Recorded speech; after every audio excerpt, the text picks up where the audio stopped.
दीपक, खरं तर आजचा दिवस गाजला तो सैफ अली खानच्या आजच्या सर्व प्रकरणामुळे. जेवढं बातम्या सांगताना किंवा आपल्याला ऐकताना जेवढं सोपं वाटलं असेल तर तेवढं सोपं हे प्रकरण नव्हतं. खरं तर सैफ अली खानवर धारदार चाकूने हल्ला झाला होता आणि त्यापैकी चाकूचा एक छोटासा पार्ट हा सैफ अली खानच्या शरीरात अडकला होता. त्यामुळे सैफ अली खानच्या जीवाला धोका होता आणि ज्या डॉक्टरांनी, म्हणजे खरं तर आज सैफ अली खानसाठी जे डॉक्टर देव बनलेले आहेत ते डॉक्टर नितीन डांगे आपल्यासोबत आहेत. त्यांनीच आज सैफ अली खानचे खऱ्या अर्थानं प्राण वाचवलेले आहेत. डॉक्टर, स्वागत आहे तुमचं एबीपी माझामध्ये. खरं तर मी तुमची क्षमा मागतो, कारण का रात्रीपासून तुम्ही जागे आहात आणि माझ्या माहितीप्रमाणे आपलं जेवणही झालं नाही आहे. त्यामुळे पहिलं तर तुमचे आभार. सर्वात पहिलं आपल्या प्रेक्षकांना काय सांगाल, सैफ अली खानच्या चाहत्यांना काय सांगाल? सैफ अली खान आता सध्या कसा आहे आणि त्याची परिस्थिती कशी आहे? सध्या सैफ अली खान नशिबाने एकदम चांगले स्टेबल आहेत. त्यांना काही आता प्रॉब्लेम नाही आहे. ऑब्झर्वेशनसाठी आम्ही ICUमध्ये ठेवलं, कारण बरीच वेळ शस्त्रक्रिया चालली होती. सकाळी साधारण 6 वाजता आपण चालू केलेली, तर 12पर्यंत शस्त्रक्रिया चाललेली. पहिल्यांदा मी ऑपरेशन केलं ते पाठीवरती मणक्याचं, जिथे चाकूचा थोडासा पार्ट आतमध्ये घुसलेला होता आणि तो एकदम डीपमध्ये होता, ज्याच्यामुळे मज्जातंतूच्या जवळपास इजा झालेली होती आणि तिथून पाठीतलं जे पाणी असतं स्पायनल फ्लुइड ते लीक होत होतं. मग चाकूचा बाहेर पार्ट काढला आणि ते जे लीक होतं ते ड्युरा आपण म्हणतो त्याला सुचर केलं. त्याच्यानंतर मग प्लॅस्टिक सर्जननी बाकीकडे 2 हातावरती आणि मानेवरती जी जखम होती त्याला टाके घातले आणि मग त्यांना आम्ही ICUमध्ये ऑब्झर्वेशनसाठी शिफ्ट केलं. त्यांना सध्या काहीही प्रॉब्लेम नाही, सगळं स्टेबल आहेत. ते व्हायटल स्टेबल आहेत, ब्लड प्रेशर, पल्स आणि शुद्धीवर पूर्ण आहेत. कुठेही काही इजा आणून परमनंट डॅमेज नाही आहे आणि उद्या सकाळी मोस्ट प्रॉबेबली त्यांना आम्ही रूममध्ये शिफ्ट करू आणि मग लवकरात लवकर डिस्चार्ज करू. पण नशिबाने एक खूप गोष्ट चांगली झालेली आहे की एवढा जास्त डॅमेज असताना सुद्धा, म्हणजे वार असताना सुद्धा त्यांना काही परमनंट डॅमेज झालेलं नाही आणि परत ते लवकरात लवकर नॉर्मल लाईफमध्ये येतील अशी अपेक्षा आहे. डॉक्टर साहेब, खरं तर नेहमी तुम्ही पडद्यावर पाहिलेला सैफ अली खान आणि आज पाहिलेला सैफ अली खान, त्यामध्ये जेव्हा तुम्ही सैफ अली खानला पाहिलं त्यावेळेला तुमच्या मनाची काय अवस्था होती आणि ज्यावेळेला रक्तबंबाळ होता, किती वार झाले होते, कुठे वार झाले होते आणि त्यावेळेला तुमच्या मनात काय चाललं होतं? जेव्हा ते सकाळी 2:30 वाजता दरम्यान त्यांच्या घरी हल्ला झाला असं आम्हाला सांगण्यात आलं होतं. कोणीतरी अनोळखी व्यक्तीने त्यांच्यावर हल्ला केला आणि त्यांच्या शरीरावर छोट्या छोट्या जखमा होत्या. तर सर्वात जास्त म्हणजे मेन त्यांचं जे जखम होती ती पाठीत होती आणि पाठीत त्यांच्या मणक्यामध्ये दुखत खूप होतं. त्यामुळे आम्ही त्यांचा लवकरात लगेच आले CT स्कॅन केला आणि त्यात आम्हाला आढळलं की एक चाकूचा पार्ट त्यांच्या आतमध्ये स्पायनल कॉर्डच्या जवळ घुसलेला होता आणि तो इतका डीप होता आणि त्यांना सतत दुखत होतं. त्यामुळे आम्ही सर्जरीचा डिसिजन घेतलं, सर्जरीचा प्लॅन केला आणि 5 वाजता आम्ही त्यांना ऑपरेशन थिएटरमध्ये शिफ्ट केलं. 3 वाजता ते हॉस्पिटलमध्ये आलेले. 5:30च्या दरम्यान आम्ही त्यांना ॲनेस्थेशिया देऊन 6 वाजता सर्जरी चालू केली होती आणि ही सर्जरी साधारण 10:30-11पर्यंत चालली. पहिल्यांदा आम्ही पाठीचा जे मेन कॉम्प्लेक्स ऑपरेशन होतं गुंतागुंतीचं, जो चाकूचा भाग तुटलेला समोरचा शार्प तो आतमध्ये होता, तो आम्ही ऑपरेशन करून काढला आणि मज्जातंतूच्या जवळ जिथे पाणी लीक होत होतं, पाठीचं पाणी ज्याला आपण CSF म्हणतो, ते आपण लीक होत होतं, त्याच्यासाठी आम्ही टाके घालून तिथं रिपेअर केलं. त्यामुळे बराच वेळ लागला आणि सूक्ष्म सर्जरी होती.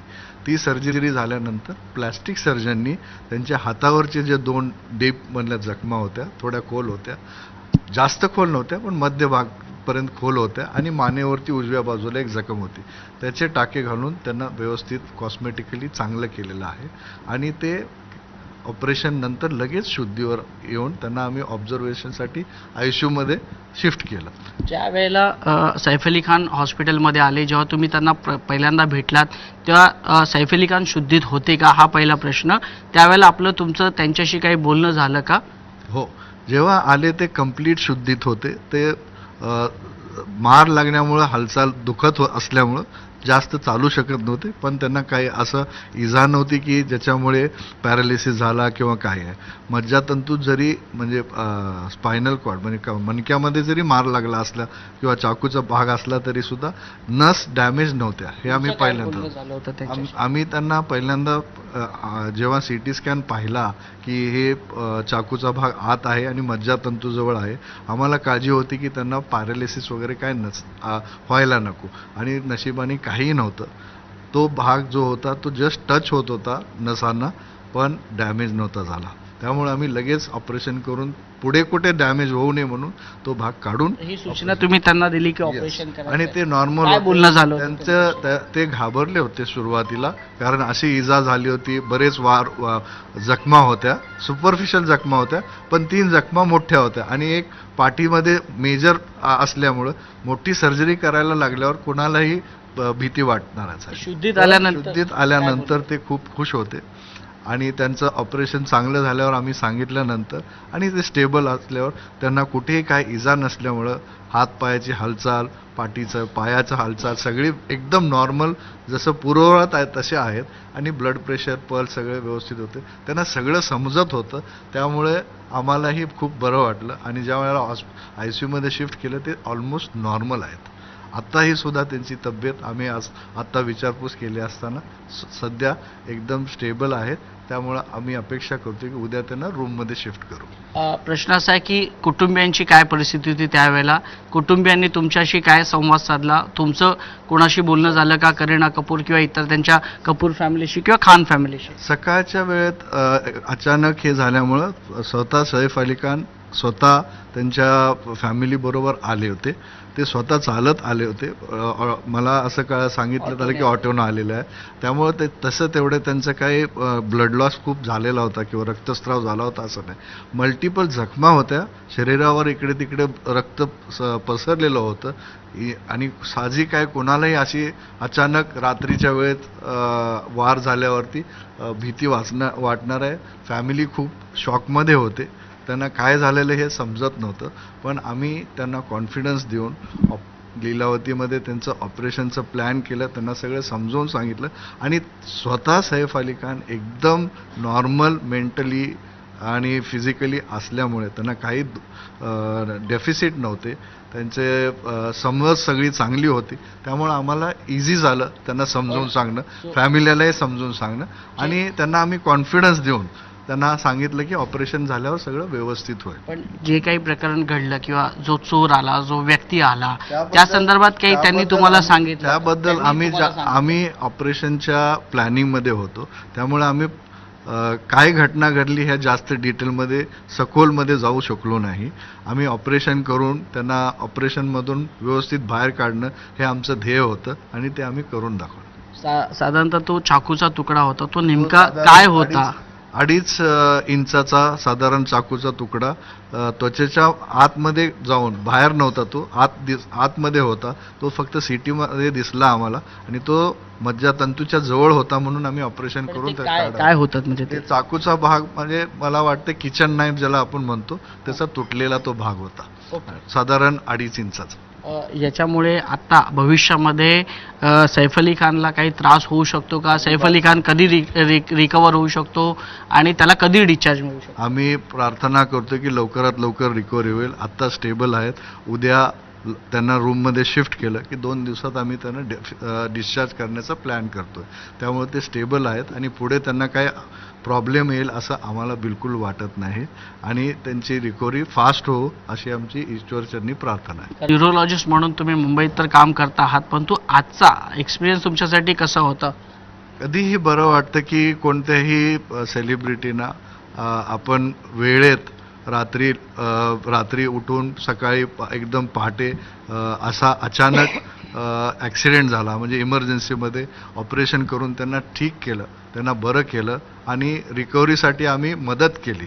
हे आम्हाला खूप आनंदाची गोष्ट आहे. आमच्या लीलावतीसाठी पण ही आनंदाची गोष्ट आहे आणि आमच्या टीमसाठी पण टीमचे पण मी आभार मानतो. सर्व आमची टीम, त्यामध्ये आमचे असिस्टंट न्यूरोसर्जन होते, कार्डिओलॉजिस्ट होते, ॲनेस्थेशिया टीम होती आणि पूर्ण लीलावतीचा स्टाफ, ॲडमिनिस्ट्रेशन खूप ॲक्टिव्ह होते आणि त्यांच्या फॅमिलीना आणि सैफ अली खान स्वतःना पेशंट म्हणून आम्ही रुग्णसेवा एकदम वेळेत दिली आणि योग्य दिली.